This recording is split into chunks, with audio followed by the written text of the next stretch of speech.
și mă gândesc, Doamne, nu știu cum să-i mulțumesc. Cum să-i mulțumesc pentru tot ce a făcut, că-a dat curaj să devin cine acum sunt. Că m-a întărit, fată, mergi înainte. O să ai parte și de fapte, nu doar de cuvinte. Orice ar fi, voi fi aici mereu. Știi bine, te poți baza, ai sprijinul meu.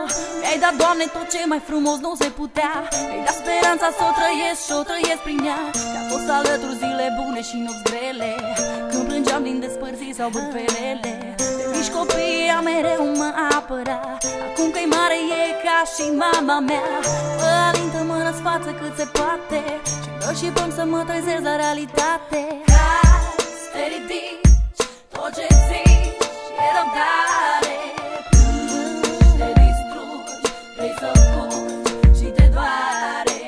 Dai tot ce ai și ce n-ai, totuși pare că nu te descurci să le pui lumea la picioare.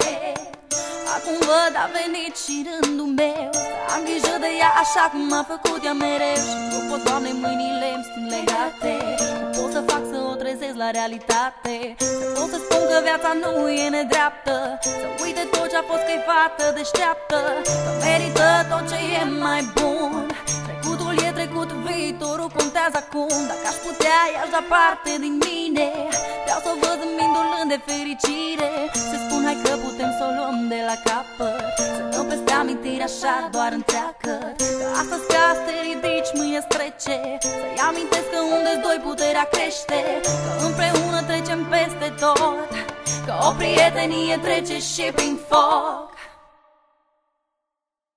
Cazi, te ridici, tot ce zici e răbdare. Te distrugi, vrei să fugi și te doare. Dai tot ce ai și ce n-ai, totuși pare că nu te descurci să le pui lumea la picioare.